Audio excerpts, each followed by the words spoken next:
All right, so let's say, so we left off, we are in Parak Gimel in Shaar Habitachon, and we are picking up, remember again, in Parak Gimel, so once again, the Mechaber has already proven that only HaKadosh Baruch Hu meets the 7 criteria, right, necessary for Bitachon. So in Parak Gimel, he's just reviewing those 7 criteria, albeit in a bit of a different order. So we left off with Hachamishi, right? The 5th of the criteria, she'in biyad echa me'abruim lahoiles nafsho v'lo la'azika v'lo l'zulaso kiyem b'shus habari yisbarach. So we'll say, so criteria number 5, or quality number 5, is that ultimately, again, no other being in this world has the ability to hurt me or to harm me, or for that matter, to hurt or to harm any other being other than HaKadosh Baruch Hu. In other words, without the permission of the Ribono Shel Olam. No one has the ability to impact another.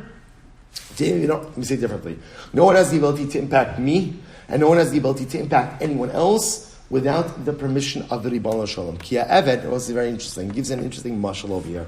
Ki ha'eved kishiyeh lo yoser me'adon echad v'yeh kol echad mehem yochol lo ilo. So we'll say, imagine for a moment, actually a good segue, we're just talking about avodim. We'll say, imagine for a moment a person is an eved, right? I'm an eved. And imagine for a moment again, I have 2 masters, for example. He says more than 1 master. I have 2 masters. Now what happens, we're saying? And each master has the ability to go and impact me, has the ability to help me. So I can't place my full trust in any one of the 2 masters. Because it will say, I have to put my trust in both masters, right? Because both masters have the ability to somehow impact me.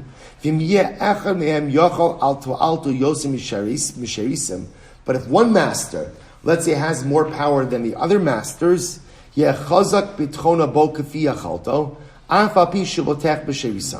let's say, again. So if one master has a bit more power than the others, so ultimately, again, I'll put more trust in that one over the others. However, but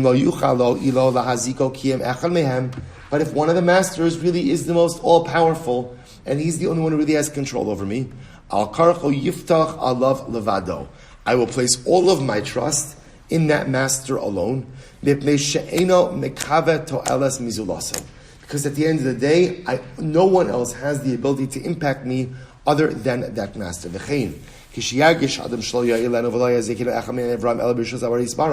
So when I recognize that what?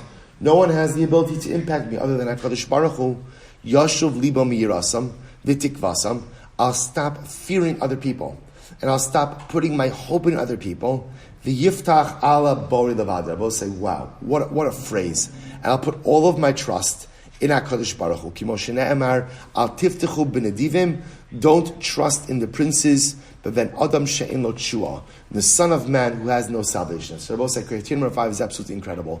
When I come to this realization that no one has the ability to impact me other than HaKadosh Baruch Hu.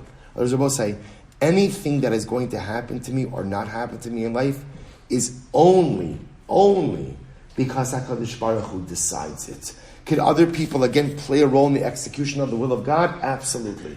But at the end of the day, I will say, it's incredible, right? And the mashal that he gives, if I'm a slave and I have 2 masters, and both masters have the ability to impact me, okay. So I put my trust in both masters. But let's say there's 2 masters, but everyone knows it's only master 1 who has all the control. I'll put all of my faith in that guy, in master 1, and none of my faith in number 2. Says the Shaar Habitachon, says the Mechaber, something so amazing. So often in life, we have fear of other people, or we place our trust in other people because we think other people control the outcome of our lives. And it's simply false. There is no person in this world who controls what is going to happen to me except the Ribono Shel Olam. I'm a servant with one master.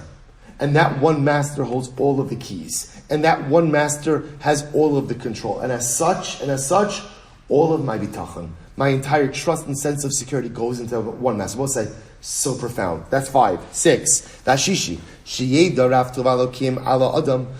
Criteria number 6, or quality number 6 is that ultimately recognize all of the good that HaKadosh Baruch Hu bestows upon man. Uma shehiskil also bo meirov hachesed v'atova mibli shi'er ro'i etzlo lekach. And he gives it even if I'm not deserving. V'lo l'tzarech shi'er love ach nedava v'tova v'chesed kasher b'anu b'shad b'china v'nasei frazeh. So what's like quality number 6, or criteria number 6 is that Ribono Shel Olam showers such good upon us. He is the source of all good. He showers that good, even if what? Even if I'm not deserving of the good. Incredible. He goes on, K'mo she'amar David alav shalom, Rabos asisu ata Hashem Elokai, niflosecha machshavosecha eleinu, ein aroch elecha, agida v'adabera atzmu misaper, sorry. Vashvi, so that's number 6. So number 6, ultimately again, Hashem is the source of all good, and He showers that good upon me, even if I'm not deserving of it. Hashvi, number 7, she'isbara etzlo, Kiesh lakol havayo sheba olam azemi etzem umikra. So I'll say this is incredible. This is incredible. So number 7 is it should become clear to me, right, that everything that exists in this world, right, and all things ultimately again are essential, right? Kiesh lakol havayo sheba olam azemi etzem umikra givul yadua v'lo yosif v'lo yigra amasha gazra bori yisbarach bekamoso bechuso uzmano umakomo. I will say everything that exists, listen to this, have a clear and defined limit, and it is impossible to add or subtract to the limit that HaKadosh Baruch Hu has placed upon it. Namely, that ultimately, again, I will say, a person doesn't have the ability, ein marbe l'mashe gazer b'miuto, so I will say ultimately again, v'lo memait mimashe gazer b'revuso, v'lo ma'acher l'mashe gazer la'akdimo, v'lo makdim l'mashe gazer la'achoro. This is incredible. A person doesn't have the ability essentially to change an object's quantity, quality, time, or place. He cannot make something that is little into something big. He can make something that's few into great, and so on and so forth. I will say, so again, criteria number 7 is whatever HaKadosh Baruch Hu created and decreed will remain in a certain way, doesn't have the ability to change through man's actions. Whatever HaKadosh Baruch Hu commanded will be, and the framework in which He commanded it to exist, that will be the framework in which it will continue to remain and exist. And that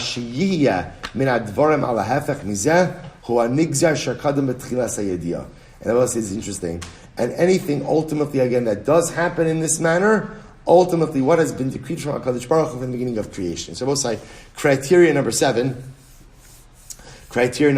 ultimately again, is that HaKadosh Baruch Hu is in complete control of how things play out in this world. So I will say everything has a structure and everything has a framework.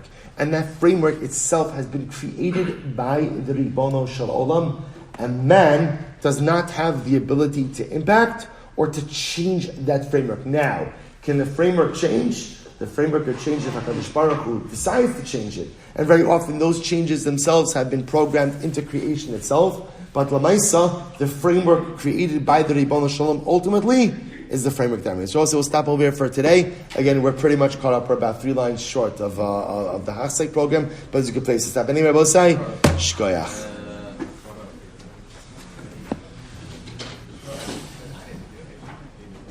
I'll say if anyone needs Mechiras Chametz, the forms, everyone needs Mechiras Chametz. The forms are here.